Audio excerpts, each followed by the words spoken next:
पहले आप ये वीडियो देखिए।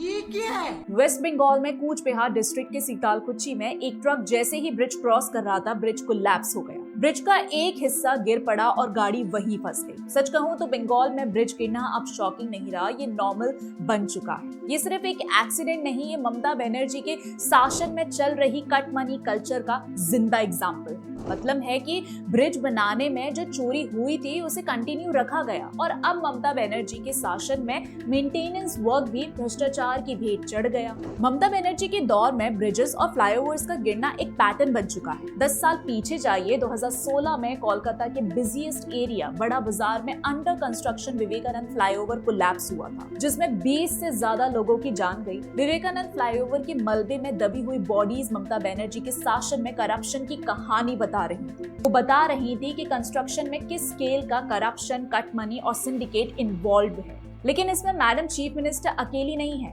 क्योंकि ये ब्रिज लेफ्ट की सरकार में बना था। लेकिन पॉलिटिकली इससे ममता बनर्जी को कोई नुकसान नहीं हुआ। इसीलिए हमने देखा कि 2018 में कोलकाता में मजरहाट ब्रिज गिरा।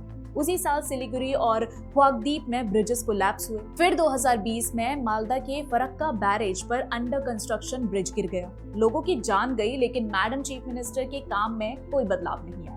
जान जाती है तो जाए, लोग मर रहे हैं तो मरने दो। कट मनी कल्चर जिंदा रहना चाहिए, टीएमसी का सिंडिकेट बढ़ता रहना चाहिए। और इसीलिए अब 2026 में कूच बिहार का ब्रिज कोलैप्स और ये गिनती यही खत्म नहीं होती। और इस बार फिर वही बहाना, ब्रिज पुराना था, मेंटेनेंस इश्यू था, ये था वो था। या तो वेस्ट बंगाल में हर पुराने ब्रिज के ऊपर लिख दिया जाए कि इस पर अपनी रिस्क पर ट्रैवल करें, सरकार सो रही है, या फिर इस घटना की जिम्मेदारी ली जाए और सभी ब्रिजेस की रिपेयरिंग कराई जाए। हालांकि इसके लिए ममता जी की सरकार के पास फंड है, इस पर भी डाउट है।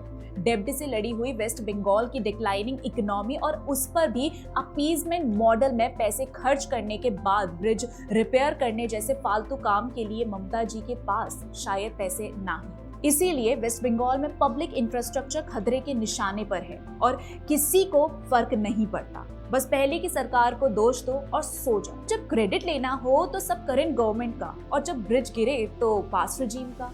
और अगर ब्रिज लेफ्ट के टाइम बना तो क्या उसकी मेंटेनेंस भी लेफ्ट ही कराएगा? या फिर टीएमसी इसीलिए हाथ झाड़ रही है क्योंकि पुराने ब्रिजेस से भी कट मनी निकालना मुश्किल होता है?